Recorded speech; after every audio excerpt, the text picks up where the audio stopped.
Hi hello నమస్తే. నేను కృష్ణాంజనేయులు. వైఎస్ఆర్ కాంగ్రెస్ పార్టీకి ఒక్కొక్కరుగా నేతలు దూరం అవుతున్నారు. వాళ్ళేమీ సామాన్యమైనటువంటి నాయకులేం కాదు. వైఎస్ఆర్ కాంగ్రెస్ పార్టీ ప్రభుత్వంలో కీలక భూమిక పోషించినటువంటి వాళ్ళే. మాజీ డిప్యూటీ సీఎంగా పనిచేసినటువంటి ఆళ్ల నాని, అదేవిధంగా ఇక్కడ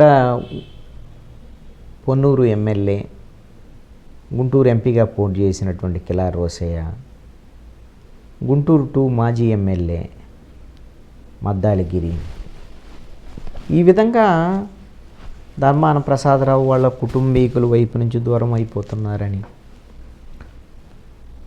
ఇంకా బాలినేని శ్రీనివాసరెడ్డి కూడా దూరం అయ్యేటువంటి పరిస్థితులు ఉన్నాయని, విజయసాయిరెడ్డి కూడా దూరం అవుతున్నారు, బీజేపీ వైపు చూస్తున్నారు అనేటువంటి కొన్ని గ్యాసిప్స్.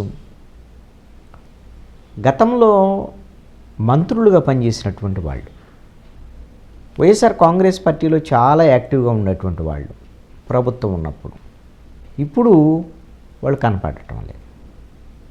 వాళ్ళు మౌనంగా ఉన్నారు అని అంటే ఈ మౌనము దేనికి సంకేతం? వైఎస్ఆర్ కాంగ్రెస్ పార్టీని వీడిపోతున్నారనా? లేదు అని అంటే మౌనంగా ఉంటే ఇబ్బంది లేకుండా ఉంటుంది, తటస్థంగా ఉన్నట్లుగా రాజకీయ ప్రత్యర్థులు భావిస్తారు, మమ్మల్ని టార్గెట్ చేసేటువంటి అవకాశం ఉండదు అనేటువంటి ఆలోచనలతో ఉన్నారా? అందుకనే వ్యూహాత్మక మౌనం పాటిస్తున్నారా? అదును కోసం ఎదురు చూస్తూ తెలుగుదేశం, జనసేన, బీజేపీ కూటమి నుంచి ఆహ్వానాలు వస్తే వెళ్ళేటువంటి ఆలోచనలో ఉన్నారా? ఇవన్నీ కూడా మౌనంగా ఉన్నారు. ఆ రోజున యాక్టివ్గా ఉన్న నాయకులు, మాజీ మంత్రులు ఇప్పుడు మాట్లాడటం లేదు, వైసీపీ కార్యకలాపాలకు దూరంగా ఉంటున్నారు అని అంటే ఖచ్చితంగా వాళ్ళు వైసీపీకి ఇక దాదాపుగా దూరమైనట్లే. వాళ్ళు పరిస్థితులు అదును కోసం ఎదురు చూస్తున్నట్టుగా భావించాల్సి. మరి ఇప్పుడు ఈ నేతలంతా పోతే వైఎస్ఆర్ కాంగ్రెస్ పార్టీ ఇక వైసీపీ బతికి బట్ట కట్టడం కష్టమే. ఇక భవిష్యత్తులో వైసీపీ ఉండటం, లేకపోతే వైసీపీ రాజకీయంగా నెగ్గుకు రావటం సాధ్యమయ్యే పనేనా? ఇలాంటి పెద్ద చర్చలు జరుగుతున్నాయి. వాస్తవంలో మొన్న జరిగినటువంటి ఎన్నికలు గెలుపు ఓటములు అనేది గెలిచినటువంటి వాళ్ళని హీరోగా చూస్తుంది ఈ సమాజం, ఓడినటువంటి వాళ్ళని జీరోగా చూస్తుంది. మొన్న జరిగినటువంటి ఎన్నికల ఫలితాలను కనుక గమనిస్తే తెలుగుదేశము, జనసేన, బీజేపీ కూటమి 3 కలిసిన తర్వాత వాళ్ళకి 164 అసెంబ్లీ స్థానాలు వచ్చాయి. వైఎస్ఆర్ కాంగ్రెస్ పార్టీ ఒంటరిగా పోటీ చేసింది, వీళ్ళకి 11 స్థానాలు మాత్రమే వచ్చాయి. అయితే ముగ్గురు కలిసిన తర్వాత కూడా, తెలుగుదేశం, జనసేన, బీజేపీ కూటమి కలిసిన తర్వాత కూడా వైఎస్ఆర్ కాంగ్రెస్ పార్టీకి 40% ఓట్లు వచ్చాయి. ఇదేం సామాన్యమైన విషయం కాదు. ఒక ప్రధానమైనటువంటి తెలుగుదేశం, జనసేన అంటే చాలా కీలకమైనటువంటి పార్టీలు. జనసేన పవన్ కళ్యాణ్ కేంద్రంగా 2 పార్టీలు కలవటమే కాదు, ఆంధ్రప్రదేశ్లో బలమైనటువంటి 2 సామాజిక వర్గాలు, భిన్న ధృవాలుగా రాజకీయంగా వ్యవహరించిన 2 సామాజిక వర్గాలు, కమ్మ, కాపు సామాజిక వర్గాలు ఏకతాటిపైకి రావటం, వైసీపీకి వ్యతిరేకంగా పనిచేయటం, ఇవి ఖచ్చితంగా వైసీపీకి ప్రతికూలమైనటువంటి ఫలితం. అయినా సరే 40% ఓట్లు వచ్చాయి. మరి ఇలాగా 40% ఓట్లు వచ్చినటువంటి వైఎస్ఆర్ కాంగ్రెస్ పార్టీ రేపు ఎన్నికల వరకు మిగలదా? నాయకులు పోతే ఇక పార్టీ పని అయిపోయినట్టేనా?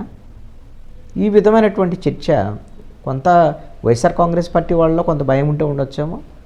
తెలుగుదేశము, జనసేన, బీజేపీ కూటమిలో ఉండేటువంటి వాళ్ళు పదే నాయకుల దగ్గర నుంచి అందరూ అంటున్నారు ఇంకా వైసీపీ ఉండదు, వైసీపీ పని అయిపోయినట్టే అనేటువంటి వాళ్ళు ఉన్నారు.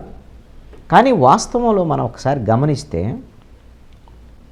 వైఎస్ఆర్ కాంగ్రెస్ పార్టీ ఏర్పాటు అది ఏ తరహా పోరాటమైనా కానివ్వండి, కాంగ్రెస్ మీద పోరాటంతోనే కదా. అది ఏ తరహా పోరాటం అని అంటే తన తండ్రి చనిపోయిన తర్వాత కాంగ్రెస్ పార్టీలో ఉండి ముఖ్యమంత్రిగా ఉండి చనిపోయిన తర్వాత ఓదార్పు యాత్ర చేస్తానంటే ఒప్పుకోలేదు కాంగ్రెస్ పార్టీ అనే పేరుతో ఓదార్పు యాత్ర చేయడానికి నేను కాంగ్రెస్ పార్టీని పెడతానని జగన్మోహన్ రెడ్డి బయటికి రావటం, వాళ్ళ అమ్మ బయటికి రావటం, వాళ్ళిద్దరు పోటీ చేయటం, వాళ్ళతో పాటు కొంతమంది బయటికి రావటం కాంగ్రెస్ పార్టీ నుంచి, వాళ్ళు బై ఎలక్షన్స్లో పోటీ చేయటం, గెలవటం, వైఎస్ఆర్ కాంగ్రెస్ పార్టీ పెట్టడం, ఇవన్నీ కూడా ఒక రకమైనటువంటి రాజకీయ పోరాటాలే. తనను తాను రాజకీయ నాయకుడిగా జగన్మోహన్ రెడ్డి మలుచుకున్నటువంటి తీరు. ఇక జగన్మోహన్ రెడ్డి మీద ఉన్నటువంటి ఆరోపణలు ఏంటి? కాంగ్రెస్ పార్టీ నుంచి బయటకు వచ్చిన తర్వాత రాజశేఖర రెడ్డితో కలిసి జగన్మోహన్ రెడ్డి క్విడ్ ప్రోకో చేసి లక్షల కోట్లు సంపాదించాడు అనేటువంటిది ఆరోపణ. ఆ కేసులు ఇప్పుడు ఆయన ఎదుర్కొంటున్నారు. కేసులు ఇంకా తేలలేదు. కోర్టులు తేలిన తర్వాత మనం ఏమిటి అనేటువంటిది మనం స్పష్టత వచ్చేదానికి అవకాశం ఉంటుంది. ఇలాంటి పరిస్థితుల్లో 2014లో ఆయనకి విజయం అందినట్టే అంది వెళ్ళిపోయింది. 5.5 లక్షల ఓట్ల తేడాతో వైఎస్ఆర్ కాంగ్రెస్ పార్టీ ఓటమి చెందింది. అప్పుడు కూడా తెలుగుదేశం బీజేపీ పొత్తులో వచ్చినాయి. జనసేన బీజేపీకి మద్దతు ఇచ్చింది. ఈ 3 పార్టీలు ఉన్నాయి ఆ రోజున. చివరి ఎన్నికలకు 3 నెలల ముందు కూడా వైఎస్ఆర్ కాంగ్రెస్ పార్టీ గెలుస్తుందనే వాతావరణం అయింది 2014లో. రాష్ట్రం విడిపోయినటువంటి పరిస్థితులు, బీజేపీ గెలవటము, జగన్మోహన్ రెడ్డికి కొత్తవాడు అని చంద్రబాబు నాయుడు అనుభవం ఉన్నటువంటి వాళ్ళని ఇవన్నీ పనిచేసినటువంటి పరిస్థితుల్లో కేవలం 5.5 లక్షల ఓట్ల తేడాతో వైఎస్ఆర్ కాంగ్రెస్ పార్టీ ఓడిపోయింది. 67 ఎమ్మెల్యే సీట్లు వచ్చాయి.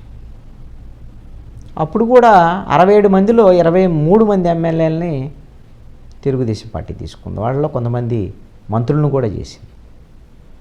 ఇంకేముంది, ఎక్కడ మిగులుతాడు?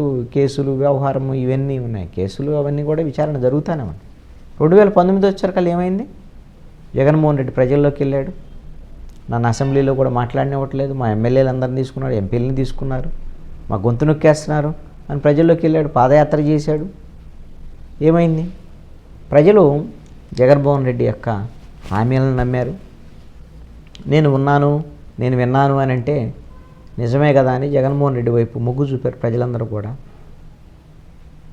అప్పుడు బీజేపీ, జనసేన, తెలుగుదేశం విడివిడిగా పోటీ చేయడం కూడా వైఎస్ఆర్ కాంగ్రెస్ పార్టీ కలిసి వచ్చింది. ఏమైంది?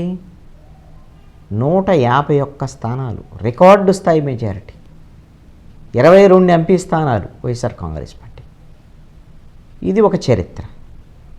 ఆ తర్వాత 5 ఏళ్ళు పరిపాలన జగన్మోహన్ రెడ్డి కేవలము సంక్షేమ పథకాల మీద దృష్టి సారించటము, బటన్ నొక్కటము, అభివృద్ధి లేదనేటువంటి ప్రచారం బయటికి వెళ్ళటము, ఉద్యోగ ఉపాధి అవకాశాలు లేవని ప్రచారం బయటికి వెళ్ళటము, అదేవిధంగా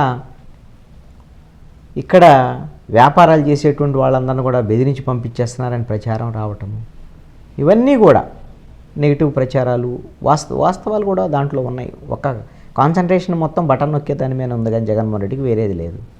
ఇవన్నీ వెళ్ళాయి. మళ్ళీ 2014 లాంటి కాంబినేషన్ రిపీట్ అయింది. పవన్ కళ్యాణ్ వల్ల తెలుగుదేశం, జనసేన, బీజేపీ కూటమి కలిశాయి.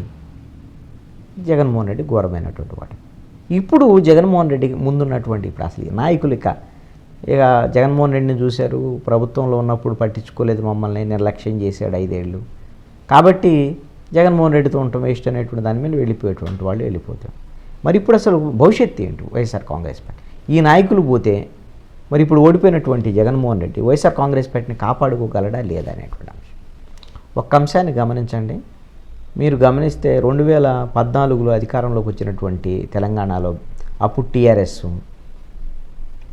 ఆ తర్వాత 2018లో మళ్ళీ టీఆర్ఎస్ అధికారంలోకి రావటం, కాంగ్రెస్ పార్టీ వాళ్ళందరినీ తీసుకోవటము, మొత్తము కాంగ్రెస్ పార్టీ శాసనసభ పక్షం మొత్తం బీఆర్ఎస్లో చేరినటువంటి పరిస్థితులు, కాంగ్రెస్ పార్టీ పని అయిపోయింది ఇంకా అనుకునేటువంటి పరిస్థితులు, ఇంకొక వైపున బీజేపీ ఎదగటం, అక్కడ ఇంకేముంది కాంగ్రెస్ పార్టీ పని అయిపోయింది అనుకున్న పరిస్థితుల్లో 2023 ఎన్నికలు వచ్చారకల్లా కాంగ్రెస్ పార్టీ పుంజుకొని అధికారంలోకి వచ్చింది. బీఆర్ఎస్ ఘోరమైనటువంటి అర్థం చెందింది.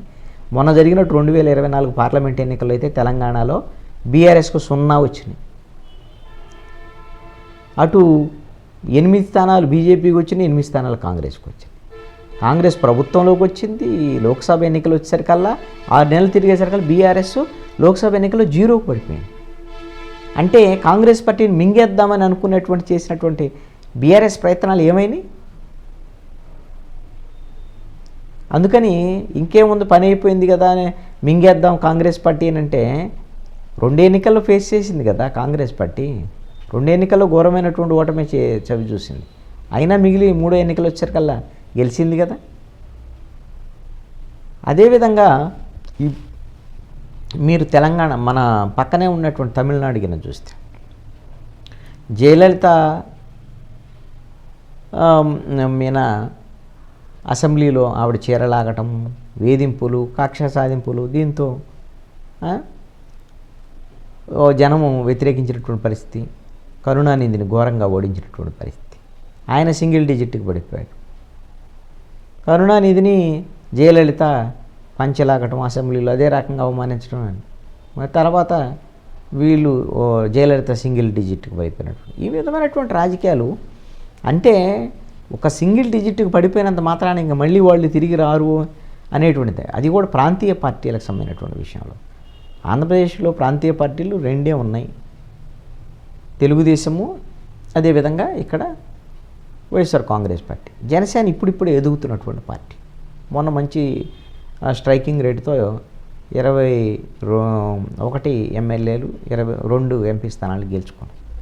మరి ఇలాంటి పరిస్థితుల్లో వైఎస్ఆర్ కాంగ్రెస్ పార్టీ నేతల మీద ఇప్పుడు కేసులు పెట్టవచ్చు, జగన్మోహన్ రెడ్డి మీద ఇంకా కేసులు పెట్టేదానికి పెట్టవచ్చేమో, జగన్మోహన్ రెడ్డిని జైలుకు కూడా పంపొచ్చేమో. జగన్మోహన్ రెడ్డి ఆయనకి జైలు ఏం కొత్త కాదు. జగన్మోహన్ రెడ్డికి అయితే 16 నెలలు ఇంతకుముందు జైల్లో ఉన్నాడు. కాబట్టి జగన్మోహన్ రెడ్డిని జైల్లో పెట్టినంత మాత్రాన పార్టీ ఏదో ఉండదని. జగన్మోహన్ రెడ్డి జైల్లో ఉన్నప్పుడే కదా ఆ పార్టీని వాళ్ళు నిర్మించుకున్నది, తయారు చేసుకున్నది. తర్వాత ఎన్నికలు ఫేస్ చేసినటువంటి పరిస్థితులు ఇవన్నీ ఉన్నాయి కదా. ఆ అనుభవం జగన్మోహన్ రెడ్డికి ఉండనే ఉంది. కాబట్టి ఈ కేవలము ఈ కేసులు లేకపోతే దాడులు ఈ నేపథ్యంలోనే పార్టీ పరిస్థితి అయిపోతుంది అనేటువంటి అలాంటి భయం అయితే బహుశా జగన్మోహన్ రెడ్డికి ఉండి ఉండదని నేను అనుకుంటున్నాను. అందుకనే జగన్మోహన్ రెడ్డి ఓడిపోయినటువంటి డే 1 నుంచే ఆయన క్షేత్రస్థాయిలోకి రావటం, అంతకుముందు ఏదైతే ఓదార్పు యాత్ర చేశాడో అదే తరహాలో ఇప్పుడు కార్యకర్తలు ఇళ్ళకి వెళ్ళటము, బాధితులు ఇళ్ళకి వెళ్ళటం, ఇవన్నీ. మరి భవిష్యత్తులో ఆయన పాదయాత్ర కూడా చేస్తాడేమో. ఈ 5 ఏళ్ళు పోరాటం అనేటువంటి దాని మీద జగన్మోహన్ రెడ్డి పోరాటాన్ని నమ్ముకున్నట్టున్నాడు. నాయకులు పోతే పోవచ్చాము, కార్యకర్తలు మాత్రం జగన్మోహన్ రెడ్డి వెంట ఉండేదానికి అవకాశం ఉంది.